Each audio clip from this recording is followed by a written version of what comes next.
13 घंटे की चर्चा के बाद राज्यसभा में भी पास हो गया वक्फ बिल। पक्ष में पड़े 128 वोट, विपक्ष को मिले मात्र 95 वोट। जी हाँ दोस्तों, बड़ी खबर अपडेट आपको बताना चाहेंगे कि विपक्ष के सांसदों ने भी वक्फ बिल का समर्थन किया है। इसी कारण से भाजपा को 128 वोट मिल पाते हैं, जबकि विपक्ष को मात्र 95 वोट ही मिल पाते हैं। दोस्तों, जैसा कि कल हमने आप लोगों को बताया था कि भारतीय जनता पार्टी बिल तो आसानी से पास करा लेगी, क्योंकि भाजपा गठबंधन के 115 सांसद हैं, जबकि 6 नॉमिनेटेड मेंबर भी हैं। तो ऐसे में ये आंकड़ा 121 का हो जाता है और बिल को पास कराने के लिए 119 सांसदों का समर्थन जरूरी था। इसके अलावा दोस्तों, कांग्रेस गठबंधन के पास 85 सांसद थे और अन्य 30 ऐसे सांसद थे जो कि बिल के समर्थन में दिखाई दे रहे थे। लेकिन ये जो आंकड़ा है ना दोस्तों, 115 का होता है, लेकिन विपक्ष को मात्र 95 वोट ही मिल पाते हैं और भाजपा को 128 वोट मिल पाते हैं बिल के समर्थन में। तो ऐसे में इस बात से इनकार नहीं किया जा सकता है कि विपक्ष जो है ना पूरा एकजुट नहीं था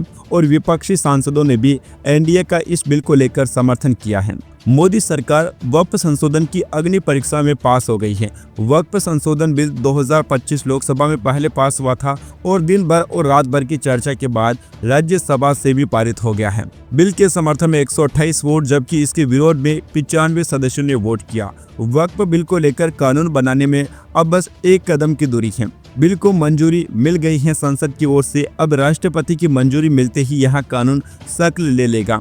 वक्फ अमेंडमेंट बिल 2025 को राज्यसभा से पास कराना मोदी सरकार के लिए सबसे बड़ी अड़चन थी, पर सरकार ने वहां भी इसे बहुमत से अधिक संख्या से पास करा लिया है। राज्यसभा में दिन से देर रात तक क्या हुआ, कैसे यहां बिल पास हुआ, चलिए एक बार पूरी कहानी जान लेते हैं। राज्यसभा में 13 घंटे से ज्यादा समय तक चली बहस के बाद शुक्रवार तड़के वक्फ संशोधन विधेयक 2025 को मंजूरी मिल गई है। इसके साथ ही संसद ने इस कानून पर मुहर लगा दी है। विपक्षी दलों के विरोध के बावजूद नंबर गेम में मोदी सरकार जीत गई। राज्यसभा में कार्यवाही के दौरान विपक्ष ने वक्फ संशोधन बिल पर कड़ा विरोध जताया। विपक्षी दलों ने इस विधेयक को मुस्लिम विरोधी और असंवैधानिक बताया। वहीं सरकार ने जवाब दिया कि यह एक ऐतिहासिक सुधार अल्पसंख्यक समुदाय के लिए फायदेमंद होगा। राज्यसभा में बिल 128 मतों से पारित हुआ। 95 सदस्यों ने इसके खिलाफ मतदान किया। इससे पहले लोकसभा में गुरुवार तड़के 288 सांसदों ने इस विधेयक का समर्थन किया था, जबकि 232 ने इसका विरोध किया था। लोकसभा में 10 घंटे तक चर्चा हुई थी। इसके साथ ही संसद ने वक्फ रिपील बिल 2025 को मंजूरी दे दी है। राज्यसभा ने इसे भी मंजूरी दे दी है। लोकसभा पहले ही इस विधेयक को मंजूरी दे चुकी है। अब इस बिल पर केवल राष्ट्रपति की मुहर का इंतजार है और इसके बाद यह कानून की शक्ल ले लेगा। राज्यसभा में वक्फ बिल पर चर्चा में भाग लेते हुए केंद्रीय अल्पसंख्यक मामलों के मंत्री किरेन रिजिजू ने कांग्रेस और अन्य विपक्षी दलों पर मुस्लिम समुदाय को विधेयक से डराने का आरोप लगाया। उन्होंने कहा कि केंद्र सरकार सबका साथ सबका विकास के मंत्र के साथ सभी के लिए काम करती है। रिजिजू ने कहा कि वक्फ बोर्ड एक वैधानिक निकाय है, ऐसे में सभी सरकारी निकायों की तरह यह धर्मनिरपेक्ष होना चाहिए।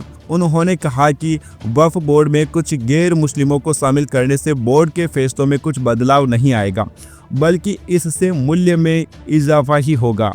मंत्री किरेन रिजिजू ने यहां भी दावा किया कि सरकार की ओर से लाए गए वक्फ विधेयक में संयुक्त संसदीय समिति जेपीसी के साथ साथ हितधारकों की ओर से दिए गए कई सुझावों को शामिल किया गया है। उन्होंने कहा कि इस बिल के कानून बनने से देश के एक भी मुसलमान को नुकसान नहीं होगा। विपक्षी इंडिया गठबंधन के दलों ने विधेयक का विरोध करते हुए आरोप लगाया कि यह असंवैधानिक है। इसका मकसद मुसलमानों को निशाना बनाना है। उन्होंने दावा किया कि इस कानून का उद्देश्य मुसलमानों की संपत्ति को अपने कब्जे में लेकर निगमों को सौंपना है। राज्यसभा में गुरुवार को करीब दोपहर 1 बजे वक्फ बिल पेश किया गया था। किरेन रिजिजू ने इसे सदन में पेश किया और चर्चा में भाग लिया। इसके बाद बारी बारी से सभी राज्यसभा सांसदों ने अपनी अपनी राय रखी। यहाँ चर्चा शुक्रवार तड़के तक चली। मैराथन बहस और चर्चा के बाद इस बिल पर वोटिंग हुई। वोटिंग ने साफ कर दिया कि सदन का मूड बिल के पक्ष में था। राज्यसभा में वक्फ बिल 2025 पर वोटिंग के दौरान रात में विपक्ष के कुछ सदस्य सभापति जगदीप धनखड़ को आसन पर देखकर हैरान हुए। इस पर सभापति धनखड़ ने कहा कि वे अपने आसन पर इसलिए हैं क्योंकि उन्हें वोट डालने का अधिकार है। जब ट्रेजरी बेंच की ओर से कहा गया कि आपको वोट करने की जरूरत नहीं, तो सभापति ने कहा दूर दूर तक जरूरत नहीं है। वक्फ संशोधन विधेयक 2025 राज्यसभा में 4 अप्रैल 2025 को रात 2:32 पर पास हुआ। इस बिल के पक्ष में टोटल 128 वोट पड़े हैं, जबकि विरोध में टोटल 95 वोट पड़े हैं। यहाँ ध्यान देने वाली बात यह है कि दिन में करीब 1 बजे ही इस बिल को राज्यसभा सदन के पटल पर रखा गया था। सेंट्रल वक्फ काउंसिल में 22 मेंबर होंगे, जिनमें 4 से ज्यादा नॉन मुस्लिम नहीं होंगे। वैसे दोस्तों, आप इस बिल के पक्ष में हैं या विरोध में? आपकी जो भी राय है अपनी राय नीचे कमेंट बॉक्स में जरूर बताइए। Subscribe now and press the bell icon. Never miss an update.